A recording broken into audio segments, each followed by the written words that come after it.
In 2006, we were on the podium, got medals put around our neck, got to see our flags raised, but we had somebody else's national anthem playing because Canada won the gold medal.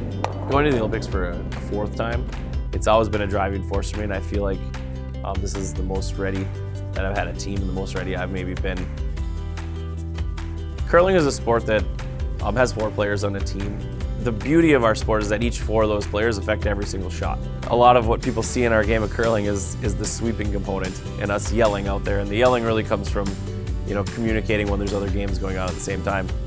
But sweeping the rock actually can make it go 10 to 15 feet further because you're actually warming the ice surface to a more perfect temperature for it to glide.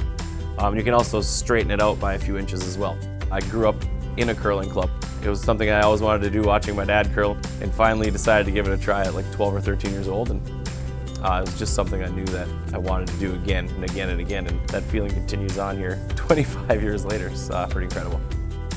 Yeah, the curling culture in Minnesota, Wisconsin, there's a lot of competition amongst club members, and that really has made for a lot of competitive success, for people like myself when we go out and travel and represent our states and our countries. The preparation for Olympics has changed incredibly since 2006. Those guys aren't playing the same competition. Everybody could pick out every single curler walking through the Olympic Village in 2006. Now you can't really pick them out because we actually look like athletes. For my sweepers, it's like doing high-intensity interval training. They could potentially sweep a rock for 20 seconds, exerting pretty much everything you have in that 20-second interval, and then walking back to the other end as the other team throws, and maybe 40 seconds later, do it again, and again, and again, and again. So, John, who plays lead on my team, he throws 2 stones, then he sweeps 6.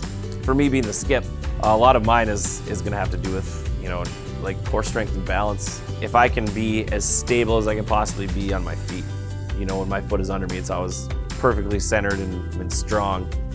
Our team in general, this time around, is more seasoned than any team I've ever played on as well. So we've been together for an entire Olympic cycle, and we've been to 3 World Championships together as a foursome, and we've medaled at the World Championships together. We've made it to the playoff round at the Worlds each year. We're very seasoned and prepared. Having kids, becoming a father in the last 4 years, for me, life or death isn't shots on curling ice for me anymore. I think I've realized through parenthood that curling is just a game that I get to play, and it's what I do, and I definitely don't put as much pressure on. Being the skip or captain of a curling team, you take on roles of teammate and coach and just so many different hats. I've really tried to embrace that. Even when I was young, I wasn't sure I was ever going to be able to outshoot every person I ever played against. There's somebody else that's always working just as hard as you are, and I wanted to make sure that all the little things that you can do as a skip or as a teammate to get the most out of your players and the most out of every single shot, that I was going to try to do those better than everybody else, and that was going to be my competitive advantage.